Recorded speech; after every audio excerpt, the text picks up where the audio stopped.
Bismillahirrahmanirrahim. Assalamualaikum warahmatullahi wabarakatuh.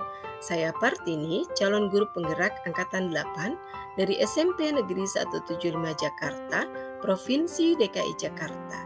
Pada kesempatan kali ini, saya akan menyampaikan koneksi antar materi pada modul 2.1, pembelajaran berdiferensiasi. Dalam bimbingan fasilitator dan pengajar praktik yang hebat, yaitu Bapak Heri Setiawan MPD selaku fasilitator dan Bapak Tri Aditya Primana Junaidi SPD selaku pengajar praktik. Apa itu pembelajaran berdiferensiasi? Pembelajaran berdiferensiasi adalah usaha guru dalam menyesuaikan proses pembelajaran di kelas untuk memenuhi kebutuhan belajar individu murid. Artinya, pembelajaran berdiferensiasi adalah pembelajaran untuk mendukung semua murid di kelas kita. Perlu diingat bahwa setiap anak adalah individu yang unik. Mereka memiliki kelebihan dan kekurangannya masing-masing. Begitu pula dengan minat, gaya belajar, kebiasaan, pola pikir, kemampuan literasi, dan lain-lain. Nah, disinilah diperlukan usaha guru untuk dapat memenuhi kebutuhan belajar mereka yang berbeda-beda, agar mereka merasa nyaman saat belajar di kelas dan tentunya tujuan pembelajaran dapat tercapai. Lalu, bagaimana caranya untuk dapat melakukan pembelajaran berdiferensiasi di kelas?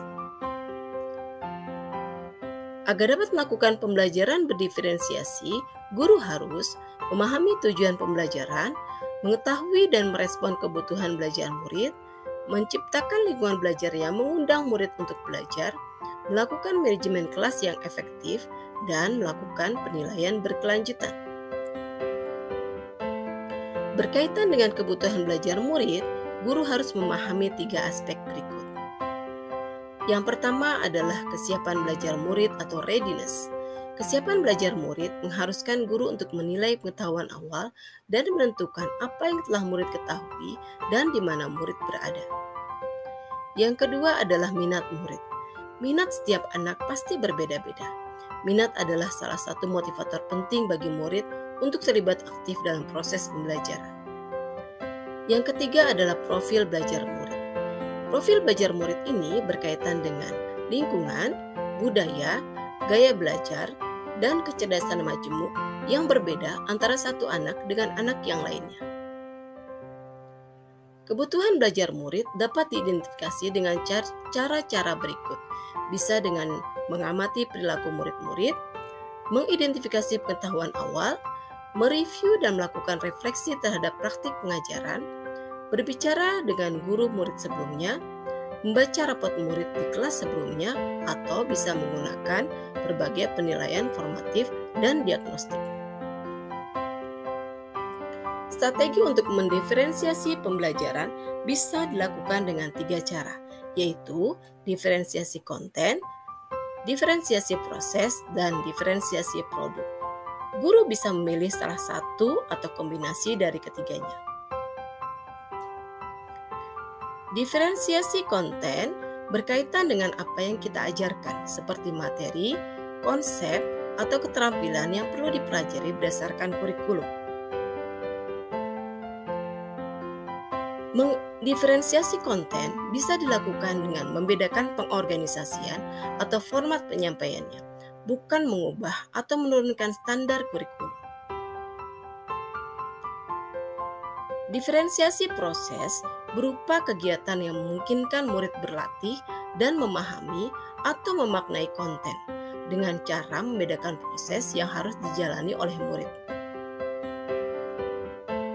Diferensiasi produk berupa bukti yang menunjukkan apa yang telah murid pahami dengan cara membedakan atau memodifikasi produk sebagai hasil belajar murid, hasil latihan, penerapan, dan pengembangan apa yang telah dipelajari.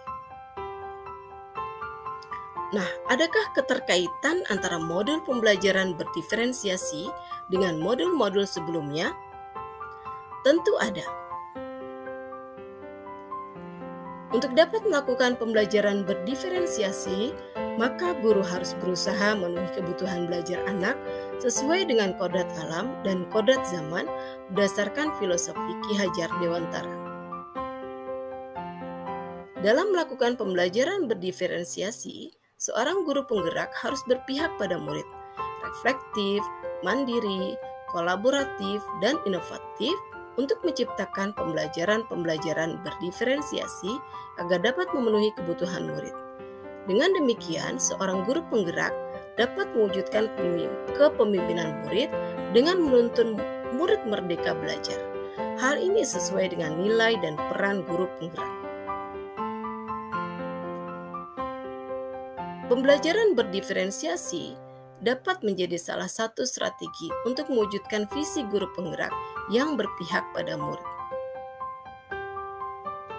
Dalam pembelajaran berdiferensiasi, antara guru dan murid harus ada kesepakatan kelas terlebih dahulu agar proses pembelajaran dapat berjalan dengan baik sesuai dengan nilai-nilai budaya positif. Demikian pemaparan koneksi antar materi pada modul 2.1. Semoga menginspirasi kita semua. Terima kasih. Wassalamualaikum warahmatullahi wabarakatuh.